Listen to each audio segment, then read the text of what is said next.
इसी से मिलता जुलता एक प्रश्न है ये कि हम गृहस्थ जीवन जीने की जो कला है उसको कैसे जिए कि हम तो आनंद में रहें ही, हम तो आनंदित हों, लेकिन हमारे साथ जो है, जो भी जुड़ा है, वो भी आनंद की अनुभूति करे, वो भी आनंद में रहे। बस ये जो जीवन जीने की कला का सबसे बड़ा जो एक सूत्र है ना, कि जो आपने ये सोच लिया ना कि मैं तो आनंद में रहूं, जो मेरे साथ है वो भी आनंद में रहे, या उसको भी आनंदित मैं करूं।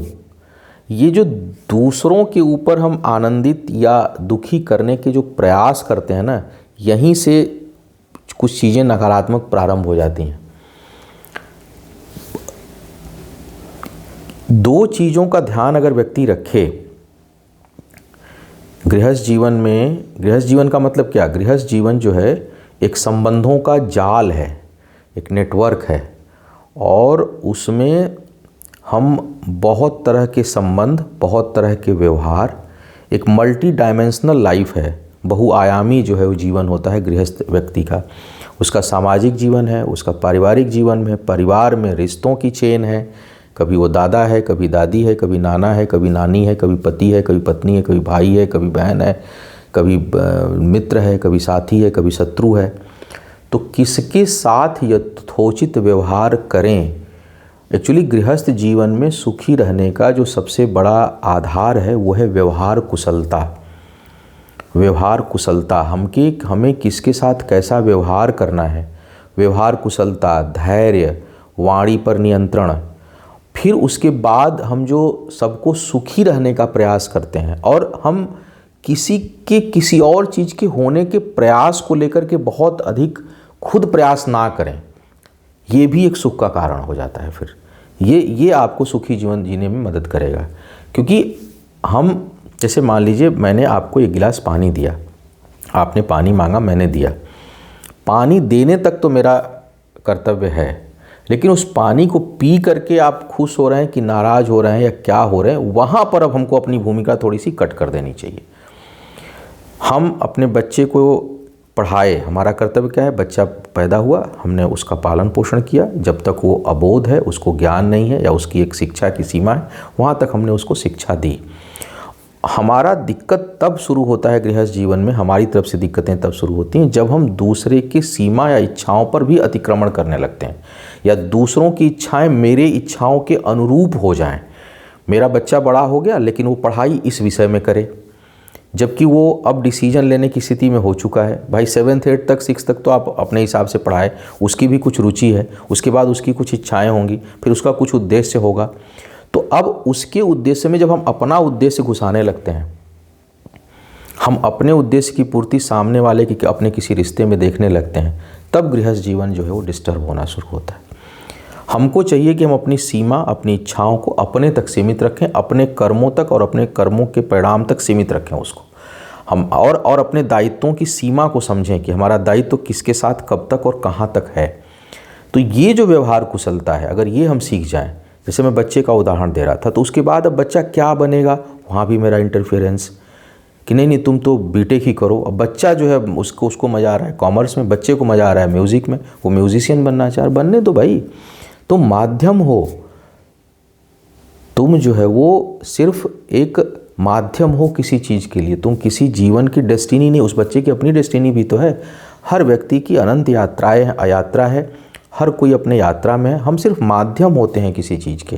तो इस चीज़ का ज्ञान अगर हम रखें गृहस्थ जीवन में रहते हुए कि हमको किस सीमा तक कहाँ हस्तक्षेप करना है, हमारा इंटरफेरेंस कहाँ तक हो, तो सुख मिलने लगेगा। सुख कब मिलेगा, जब क्लेश ना हो। सुख की प्राप्ति तभी होगी जब आपका क्लेश ना हो, और जिन चीज़ों को आप छोड़ें वो वियोग में ना छोड़ें। जैसे हमने कहा कि भाई बच्चे को आप जो है वो उसके सीमाओं में अतिक्रमण मत करिए, उसकी इच्छा वो करने की उसको करने दीजिए, जितना आपकी क्षमता उतना तक आप कराइए। आपकी क्षमता के बाहर अगर वो डिमांड करता है तो वो अब अतिक्रमण कर रहा है, तो उसकी समस्या है, आपकी समस्या नहीं है। और अगर आप अतिक्रमण करता नहीं है उसकी सीमाओं का, तो बच्चा उस बात को समझेगा कि मेरे फादर या मेरी मदर जो है वो मुझे स्वतंत्रता देते हैं, तो मैं भी उन्हें स्वतंत्रता दूं कि वो कहाँ तक कर पाएँ, उनकी जो सीमा होगी वहीं तक तो करेंगे। तो उसकी सभी इच्छाओं की आप पूर्ति नहीं कर सकते, लेकिन उसकी कुछ इच्छाओं की जो आपकी सीमा में उसको आप पूर्ति करिए, बाकी उसे अपना करने दीजिए। फिर हमारा एक इंटरफेरेंस उसके बाद शुरू होता है कि शादी करनी है, शादी इससे ही करो। आप कौन होते हो भाई? उसको निभाना है, उसको साथ चलना है, उसको उसके साथ कॉफ़ी पीनी है कि आपको पीनी है, उसको उसके साथ संतान उत्पन्न करना है कि आपको करना है, उसको उसके साथ कहीं घूमने जाना है, उसको कहीं अपना सुख और दुख बांटना है कि आपको बांटना है। तो जीवन साथी चयन करना, यही ये सब ऐसे चीज़ें हैं जो मतभेद और विवाद के कारक हो जाते हैं। बहू आई, हमारे घर का तो ट्रेडिशन ये है, क्यों आपके घर का, उसके घर का ट्रेडिशन आप क्यों नहीं फॉलो करते? तो आप जो है वो घर उसका क्यों नहीं है? तो ये जो हम लोग दूसरे पर जो थोपने का प्रयास करते हैं ना, ये गृहस्थ जीवन में समस्या का कारण उत्पन्न करता है और फिर क्लेश उत्पन्न होता है। भाई कोई तो दो परिवार का मिलन है ना, विवाह जो है दो परिवार का मिलन है। गृहस्थ जीवन में दो लोग जब मिलेंगे तो गृहस्थ जीवन आगे बढ़ेगा, दो संतान उत्पत्ति होगी, चीज़ें आगे बढ़ेंगी। तो उसमें हम जब अतिक्रमण करने लगते हैं दूसरे के अधिकारों का, दूसरे की व्यवस्थाओं का, दूसरे की रूटीन पे अतिक्रमण जब हम करने लगते हैं, तब जो है गृहस्थ जीवन डिस्टर्ब होता है। तो गृहस्थ जीवन में अगर आनंदित रहना है, ठीक है, संस्कार एक छोटे बच्चे तक बताना कुछ हद तक ठीक रहता है। और संस्कार मतलब क्या? कैसे पढ़ो, कैसे उठो, कैसे बोलो, लेकिन उसके रुचि में इंटरफेरेंस मत करिए। और एक सीमा के बाद उसको बंद कर दीजिए, क्योंकि उसे अपनी लाइफ एक्सप्लोर करने दीजिए। घर में कोई नया सदस्य आता है विवाह के बाद, उसे उस सदस्य को उसे अपना समझने दीजिए और दूसरे को स्वतंत्रता दीजिए।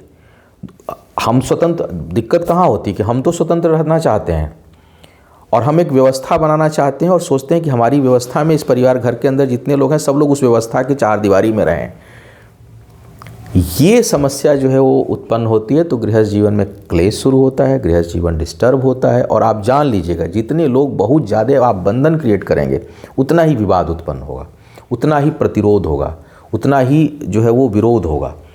हो सकता है कोई भय से, परिस्थितिवश, पैसे से, रिस्पेक्ट में, कई बार इज्जत करने में, संकोच में वो व्यक्ति ना बोले आपको, लेकिन एक ऐसा समय कहीं ना कहीं आता है कि वो चीज़ें टूट जाती हैं। तो बंधन जानते हैं सबसे अच्छा कौन सा होता है? रिश्ता जिसमें कोई बंधन ना हो। क्योंकि व्यक्ति जब उन्मुक्त रहेगा तो वो सबसे अच्छा निर्वहन करता है। और कहीं अगर निर्वहन ना भी करे तो उसकी इच्छा समझ लीजिए, उसको अपनी इच्छाएं भी तो पूरी करनी है इसी संसार में। वो कैसे करेगा, कब करेगा, किसके साथ करेगा? तो हमको अतिक्रमण नहीं करना है। हाँ, जो एक सामान्य ज्ञान हम देते हैं गार्जियन के रूप में कि भाई झूठ मत बोलो, चोरी नहीं करना चाहिए, अपराध नहीं करना चाहिए, व्यसन नहीं करना चाहिए, वो हम उसको एक सीमा तक बताएंगे। लेकिन कई बार बच्चे बड़े होंगे, उसका प्रयोग करेंगे, उसका उपयोग करेंगे। थोड़ा सा व्यवहार कुशल हो गृहस्थ जीवन में, व्यवहार कुशलता और दूसरे की सीमाओं का अतिक्रमण और अपनी व्यवस्था के चारदीवारी में सबको बंद करने का आप अगर प्रयास ना करें तो गृहस्थ जीवन बहुत अच्छा चलेगा और इसमें प्रसन्नता भी रहेगी, खुशियाँ भी रहेंगी। कुछ चीज़ें तो ऐसी हैं, जैसे गृहस्थ जीवन की कहते हैं जो गाड़ी है, पति पत्नी ही मेन है इसके मूल। और पति चाहता है कि पत्नी उन चीज़ों को समझ सके। कुछ इस तरह की चीज़ों को टिप्स दें कि दोनों एक दूसरे को समझ सकें और आनंदित भी हों। वो की तरह समझना जो है ना, वो शेयरिंग से शुरू होता है। समझने का एक दिक्कत वहाँ पर आती है जहाँ हम शेयरिंग नहीं करते और हम दूसरे की इच्छाओं को मूल्य नहीं देते, उसके मूल्य को नहीं समझते। तो एक तो शेयरिंग, विवाद पति पत्नी के रिश्तों में भी क्यों होता है? मैं तो देखता हूँ बहुत छोटी छोटी बातों पर विवाद होता है। पर्दा हरा नहीं आएगा, सफ़ेद आएगा, ये ऐसे नहीं लगेगा, ये लगेगा, शाम को आज ये नहीं बनेगा, ये बनेगा। हम कहते हैं दोनों क्यों ना बन जाए। रिश्तों को निभाने के लिए, समझने के लिए एक तो, और शेयरिंग चीज़ों के लिए एक तो शेयरिंग होना चाहिए, संवाद होना चाहिए और तटस्थ संवाद होना चाहिए। और इसके लिए दोनों को समझना पड़ेगा इस बात को। ये नहीं कि हम लिबरल हैं लेकिन दूसरा लिबरल नहीं है, हम समझ रहे हैं सामने वाला नहीं समझ रहा, तब तो विवाद होगा। लेकिन दूसरों के दोनों को समझना, दोनों को लिबर्टी देना, दोनों को एक स्पेस देना, स्पेस होना बहुत ज़रूरी होता है। कई बार क्या होता है कि मैं देखता हूँ पति पत्नी के रिश्ते में कि शुरू में साल 2 साल विवाह होगा तो खूब कैसे हो, कहाँ हो, खाए कि नहीं, टिफ़िन में ये ले लो, ऐसे कर लो करेंगे। और फिर जब साल 2 साल बीत जाएगा उसके बाद अगर एक बार भी फ़ोन कर दिए, क्यों बार बार फ़ोन कर रहे हो, यहाँ तो गए हैं वहाँ तो गए हैं, तो होता क्या है कि बनावटीपन ना हो। हम रिश्तों को कई बार बेहतर करने में बनावटीपन में चले जाते हैं, शिकार हो जाते हैं। नेचुरल रहने दें, नेचुरल एक्सेप्ट अगर आप करते हैं तो वो रिश्ता कभी नहीं टूटेगा, क्योंकि मनुष्य है तो उसके अंदर कुछ अच्छाई कुछ बुराई होगी, और हमें सिर्फ अच्छाई ही प्राप्त हो ये हमें नहीं सोचना है। कुछ उसकी बुराइयां होंगी, और बुराई एक्चुअल में आपकी सापेक्ष है ना। अच्छाई और बुराई हमेशा सापेक्ष होती है। आवश्यक नहीं कि जो चीज़ मुझे अच्छी लगे वो सबको अच्छी लगे, और जो मेरे लिए बुरा हो सबके लिए बुरा हो सकता है। कोई चीज़ मेरे लिए बुरा है लेकिन किसी के लिए बहुत अच्छा है। हो सकता है कि हम मिर्च बहुत पसंद करते हों और कोई मिर्च ज़रा सा पसंद ना करे, थोड़ा सा भी ना खा पाए। हमें चाय बहुत पसंद हो, कोई बिल्कुल चाय ना पीता हो, तो हम उसको बुराई तो नहीं कह सकते ना। वो मेरे दृष्टिकोण से बुरा है लेकिन उसको पसंद है तो उसको पीने दीजिए। उसकी जब इच्छा होगी वो त्याग देगा, नहीं इच्छा होगी नहीं त्यागेगा। हम उसकी इच्छाओं में अतिक्रमण क्यों करें। सभी समस्याओं का जड़ जो है ना वो अतिक्रमण है। हम अपनी सीमाओं को भूल करके दूसरे की सीमाओं का अतिक्रमण करने लगते हैं, समस्या वहीं से शुरू होती है।